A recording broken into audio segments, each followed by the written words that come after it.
किसी दिन सुबह उठें और पता चले कि आपकी अपनी जमीन पर किसी और ने कब्जा कर लिया है। ये एक ऐसा डर है जो भारत में बहुत से लोगों को सताता है। जी, और ये सिर्फ एक कानूनी समस्या नहीं है। ये एक भावनात्मक और बहुत ही उलझी हुई बात है। बिल्कुल। आज हम इसी कानूनी उलझन को परत दर परत सुलझाने की कोशिश करेंगे। हम एक जमीन मालिक के सफर पर चलेंगे। मान लीजिए उनका नाम रमेश है, तो हम उनके साथ उस पहले दिन से शुरू करेंगे जब उन्हें ये पता चलता है, और उस आखिरी दिन तक साथ रहेंगे जब कानून अपना फैसला सुनाता है। बिल्कुल। और आज की चर्चा का मकसद सिर्फ कानूनी धाराएं गिनाना नहीं है, बल्कि रमेश जैसे हर जमीन मालिक के लिए एक साफ, एक समझने लायक रोड मैप तैयार करना है। एक तरह से एक गाइड। जी, ये समझना बहुत जरूरी है कि ये प्रक्रिया सिर्फ कब्जा हटाने की नहीं है, बल्कि अपने अधिकारों की सही तरीके से और मजबूती से रक्षा करने के बारे में है। तो हमारे सामने एक विस्तृत कानूनी गाइड है और हाल के कुछ बहुत ही महत्वपूर्ण अदालती फैसले भी हैं। हमारा लक्ष्य इस पूरी प्रक्रिया को शुरू से अंत तक समझना है। तो चलिए रमेश के इस सफर की शुरुआत करते हैं। ठीक है, तो रमेश को पता चलता है कि उनकी जमीन पर किसी ने कब्जा कर लिया है। वो जाहिर है गुस्से में है, परेशान है। तो किसी भी कानूनी कार्रवाई से पहले सबसे पहला और सबसे जरूरी कदम क्या है? कहाँ से शुरू करें? देखिए, किसी भी लड़ाई में उतरने से पहले आपको अपने हथियार तैयार करने होते हैं। हथियार? हाँ, इस कानूनी लड़ाई में आपके दस्तावेज ही आपके हथियार हैं, और इसकी नींव दो मजबूत स्तंभों पर टिकी है। पहला, मालिकाना हक का पक्का सबूत, और दूसरा, अवैध कब्जे का साफ सबूत। अच्छा। अगर ये शुरुआती तैयारी कमजोर रह गई तो आगे की पूरी लड़ाई कमजोर पड़ जाएगी। ये हथियारों वाली बात दिलचस्प है। तो इस कानूनी शस्त्रागार में कौन-कौन से हथियार होने चाहिए? सबसे जरूरी क्या है? आप इसे ऐसे समझ सकती हैं। सबसे शक्तिशाली हथियार आपका ब्रह्मास्त्र है, रजिस्ट्री का कागजात या सेल डीड। सेल डीड, जिसे कवाला भी कहते हैं। जी, कवाला। ये वो दस्तावेज है जो साफ साफ कहता है कि आपने ये जमीन कानूनी तौर पर खरीदी है। ये आपके मालिकाना हक का सबसे बड़ा सबूत है। लेकिन भारत में तो बहुत सारी जमीन खरीदी नहीं जाती, वो पीढ़ी दर पीढ़ी मिलती है, पुश्तैनी होती है। उस मामले में तो सेल डीड होगी नहीं, तब रमेश का करेंगे? बहुत सही सवाल है। अगर जमीन पुश्तैनी है तो आपका ब्रह्मास्त्र बदल जाता है। तब खतियानी जमीन के कागजात आपकी वंशावली बन जाते हैं। अच्छा, ये जमीन को वंश से जोड़ता है। बिल्कुल। ये दस्तावेज जमीन को आपके डीएनए से, आपके वंश से जोड़ता है। इसके साथ ही खाता, खसरा और सर्वे नंबर वो जमीन के सरकारी पहचान पत्र की तरह हैं, ओके। जो रेवेन्यू रिकॉर्ड में उसकी लोकेशन और पहचान को पक्का करते हैं। और मैंने जमीन की रसीदों के बारे में भी सुना है, वो कितनी जरूरी है? क्या वो भी इस शस्त्रागार का हिस्सा हैं? वो इस सेना के छोटे छोटे लेकिन बहुत जरूरी सिपाही हैं। हाँ। जमीन की रसीदें, चाहे नई हो या पुरानी, ये इस बात का सबूत है कि आप लगातार उस जमीन की देखभाल कर रहे हैं, सरकार को उसका टैक्स दे रहे हैं। भू राजस्व। जी, भू राजस्व। और पुरानी रसीदें तो और भी ताकतवर होती हैं, क्योंकि वो दिखाती हैं कि आपका रिश्ता उस जमीन से कितना पुराना है। और इन सब दस्तावेजों का जो सार है, एक मास्टर फाइल, वो होती है जमाबंदी। अच्छा, जमाबंदी। जी, जो मालकाना हक से लेकर खेती तक हर अधिकार का एक सरकारी रिकॉर्ड है। तो अपने हक के सारे सबूत जुटाना किसी जासूस की तरह काम करने जैसा है। मान लीजिए रमेश ने सारा जखीरा इकट्ठा कर लिया, लेकिन एक सवाल तो अब भी है, क्या ये कब्जा सच में अवैध है या सिर्फ कोई गलतफहमी? इसे कानूनी तौर पर कैसे साबित करते हैं? ये दूसरा स्तंभ है, अवैध कब्जे का सबूत। सबसे सीधा तरीका तो है कब्जे की तस्वीरें और वीडियो। ओके। तारीख के साथ खींची गई तस्वीरें दिखाती हैं कि अतिक्रमण कब और कैसे हुआ। एक मिनट, लेकिन तस्वीरें तो कोई भी खींच सकता है, उससे छेड़छाड़ भी हो सकती है। क्या कोई आधिकारिक कोई सरकारी तरीका है इसे साबित करने का? हाँ, और यही सबसे महत्वपूर्ण कदम है। इसे कहते हैं सीमांकन रिपोर्ट या डिमार्केशन रिपोर्ट। सीमांकन रिपोर्ट? जी, रमेश को सरकारी सर्वेक्षक यानी अमीन को बुलाना होगा। अमीन जमीन की नापजोक करके एक आधिकारिक नक्शा और रिपोर्ट तैयार करेगा, जिसमें साफ लिखा होगा कि जमीन की असली सीमा कहाँ है और कितना अतिक्रमण हुआ है। तो ये रिपोर्ट एक तरह से एक्सपर्ट की गवाही हो गई? बिल्कुल, ये अदालत में एक एक्सपर्ट की गवाही के बराबर मानी जाती है। और पड़ोसियों का क्या रोल है? क्या उनकी बात का कोई वजन होता है? होता है, लेकिन एक शर्त के साथ। पड़ोसियों का बयान एक सहायक सबूत की तरह काम करता है। सहायक सबूत? हाँ, वो गवाह के तौर पर बता सकते हैं कि पहले जमीन पर किसका कब्जा था और नया कब्जा कब और किसने किया। लेकिन क्या पड़ोसियों पे अदालत भरोसा करती है? वो तो मतलब किसी के भी पक्ष में बोल सकते हैं, शायद थोड़े दबाव में या किसी लालच में। आपने बिल्कुल सही नब्ज पकड़ी है। इसीलिए सिर्फ बयान काफी नहीं होता। अदालत ये देखती है कि क्या पड़ोसियों का बयान बाकी सबूतों से मेल खाता है या नहीं। खासकर सीमांकन रिपोर्ट से। एग्जैक्टली। जब एक गवाह की बात को एक आधिकारिक दस्तावेज का सहारा मिलता है तो केस बहुत मजबूत हो जाता है। इसे करॉबोरेटिव एविडेंस कहते हैं। तो अब रमेश के पास अपने मालिकाना हक के हथियार भी हैं और अवैध कब्जे के सबूत भी। अब वो एक्शन के लिए तैयार हैं। तो पहला कदम क्या होगा? क्या वो सीधे पुलिस के पास जाएं? हाँ, ज्यादातर मामलों में पहला व्यवहारिक कदम स्थानीय पुलिस थाने में एक आवेदन देना ही होता है। लेकिन यहाँ पुलिस के रोल को समझना बहुत जरूरी है। पुलिस इस मामले में जज नहीं है। जज नहीं है तो क्या है? वो फर्स्ट रिस्पॉन्डर है। उसकी भूमिका प्रक्रियात्मक और निवारक है। इसका क्या मतलब हुआ? पुलिस असल में कर क्या सकती है और क्या नहीं कर सकती? पुलिस का मुख्य काम है मौके पर शांति बनाए रखना और किसी भी तरह के तत्काल संघर्ष को रोकना। मतलब झगड़ा रोकना? जी, झगड़ा रोकना। और अगर कब्जा करने वाला व्यक्ति कोई गैर कानूनी निर्माण कर रहा है, जैसे दीवार उठा रहा है, तो पुलिस उसे तुरंत रोक सकती है। उनका काम कानून व्यवस्था बनाए रखना है। तो मतलब पुलिस कब्जा करने वाले को जमीन से हटाकर रमेश को कब्जा वापस नहीं दिला सकती? नहीं, यही पुलिस की सबसे बड़ी सीमा है। वो ये तय नहीं कर सकती कि जमीन का असली मालिक कौन है। अच्छा। मालिकाना हक तय करना पुलिस के अधिकार क्षेत्र से पूरी तरह बाहर है। ये अधिकार सिर्फ और सिर्फ सिविल न्यायालयों के पास है। तो पुलिस का दखल एक जरूरी पहला कदम तो है, लेकिन ये स्थायी समाधान नहीं है। बिल्कुल नहीं। स्थायी समाधान के लिए रमेश को अदालत का दरवाजा खटखटाना ही पड़ेगा। तो अब असली कानूनी लड़ाई शुरू होती है। जब मामला पुलिस के दायरे से निकलकर अदालत पहुंचता है, तो रमेश के पास क्या रास्ते हैं? क्या कोई ऐसा तरीका है जिससे तुरंत राहत मिले? बिल्कुल। कानून ऐसी स्थितियों के लिए कुछ बहुत तेज और असरदार उपाय देता है। पहला है विशिष्ट राहत अधिनियम 1963 की धारा 6। धारा 6? जी, ये उन मामलों के लिए है जहां रमेश जैसे किसी व्यक्ति को उसकी मर्जी के बिना उसकी संपत्ति से मतलब जबरदस्ती बेदखल कर दिया गया हो। अच्छा, तो अगर किसी ने गुंडागर्दी करके बाहर निकाल दिया हो, इसकी क्या खासियत है? इसकी खासियत है इसकी रफ्तार। इस धारा के तहत कार्यवाही बहुत तेजी से चलती है। अदालत इसमें मालिकाना हक के गहरे सवालों में नहीं जाती। वो सिर्फ दो चीजें देखती है।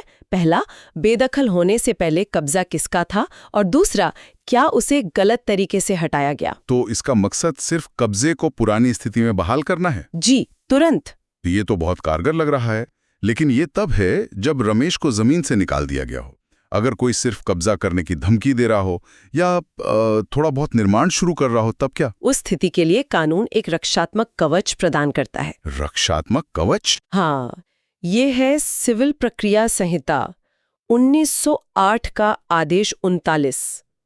इसके तहत रमेश अदालत से एक निषेधाज्ञा यानी स्टे ऑर्डर की मांग कर सकता है। स्टे ऑर्डर, ये शब्द हमने बहुत सुना है। इसका असल में मतलब क्या होता है? इसका मतलब है कि अदालत उस मामले पर एक पॉज बटन दबा देती है। Pause button? हाँ, वो आदेश देती है कि विवादित संपत्ति पर यथास्थिति, जिसे स्टेटस क्वो कहते हैं, वो बनाए रखी जाए।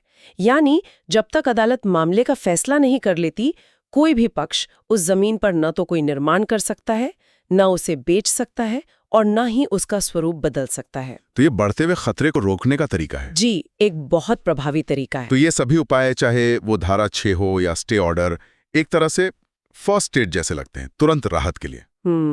लेकिन असली मालिक कौन है? इस सवाल का अंतिम और स्थायी समाधान कैसे होता है? इसका जवाब है स्वत्ववाद, टाइटल सूट। Title suit? आप इसे इस कानूनी लड़ाई का महायुद्ध समझ सकते हैं। महायुद्ध? जी, ये वो आखिरी और निश्चित कानूनी रणभूमि है जहां असली मालिक कौन है के सवाल का हमेशा के लिए निपटारा किया जाता है। ये प्रक्रिया सिर्फ कब्जे पर नहीं बल्कि असली और कानूनी मालिक को तय करने पर केंद्रित होती है। इस महायुद्ध में होता क्या है? इसमें न्यायालय उन सभी हथियारों की गहन जांच करता है जिनकी हमने शुरू में बात की थी। सेल डीड, खतियान, रसीदें जी, सीमांकन रिपोर्ट गवाहों से जिरा होती है, दोनों पक्षों के सबूतों को तौला जाता है। ये सबसे व्यापक और विस्तृत न्यायिक प्रक्रिया है और इसका फैसला अंतिम और बाध्यकारी होता है। और जब टाइटल सूट में रमेश के पक्ष में फैसला आ जाता है तो उसे जमीन वापस कैसे मिलती है? क्या वो खुद जाकर कब्जा ले सकता है? नहीं, बिल्कुल नहीं। और ये बात हर किसी को समझनी चाहिए। कानून को अपने हाथ में लेने की इजाजत किसी को नहीं है। तो फिर यहाँ न्यायालय के आदेश का प्रवर्तन होता है, यानी कोर्ट के फैसले को स्थानीय प्रशासन और पुलिस की आधिकारिक मदद से लागू करवाया जाता है। अच्छा, प्रशासन की मदद से। हाँ, इसमें अवैध कब्जाधारी को हटाना और अगर कोई अवैध ढांचा बना है तो उसे गिराने जैसी कब्जा हटाने की कार्रवाई शामिल है। ये पूरी प्रक्रिया राज्य के तंत्र द्वारा ही पूरी की जाती है। वाह, तो ये तो पूरा एक कानूनी चक्रव्यूह है जिसका एक तय रास्ता है।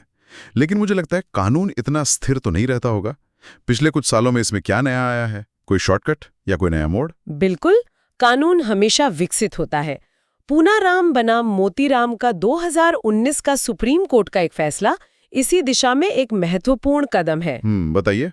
इसके अनुसार अगर रमेश जैसे किसी व्यक्ति के पास टाइटल के बहुत मजबूत और साफ दस्तावेज है और कब्जा बिल्कुल नया है, तो वो तुरंत कब्जा हटाने के लिए सीधे पुलिस या राजस्व अधिकारी की मदद ले सकता है, जैसे तहसीलदार या एसडीएम? जी, कुछ मामलों में ये कोर्ट की लंबी प्रक्रिया से बचने का एक रास्ता हो सकता है। लेकिन मैंने एक बहुत ही अजीब कानूनी सिद्धांत के बारे में सुना है जिसमें उल्टा मालिक ही अपनी जमीन खो सकता है अगर वो बहुत देर कर दे। ये एडवर्स पोजेशन क्या भला है? ये भारतीय जमीन कानून का सबसे दिलचस्प और कह सकते हैं विवादास्पद पहलू है। अच्छा। एडवर्स पोजेशन का सीधा मतलब है कि अगर कोई कब्जाधारी किसी निजी जमीन पर 12 साल से ज्यादा समय से बिना किसी रोक-टोक, शांति से और खुले तौर पर काबिज है, तो वो लिमिटेशन एक्ट 1963 के तहत उस जमीन पर अपने मालिकाना हक का दावा कर सकता है। एक मिनट, क्या मतलब अगर असली मालिक 12 साल तक सोता रहा तो वो अपनी जमीन खो देगा? ये तो कब्जा करने वाले को इनाम देने जैसा हुआ। हाँ, ये सुनने में ऐसा ही लगता है। अगर कोई मालिक बीमार है या विदेश में रहता है और 12 साल तक नहीं आ पाता, तो क्या उसकी जमीन चली जाएगी? ये तो अन्याय लगता है। आपका सवाल बिल्कुल जायज है और ये सुनने में अन्यायपूर्ण लगता भी है, लेकिन इसके पीछे कानून का एक बहुत पुराना सिद्धांत है, the law helps the vigilant not the डोमेंट।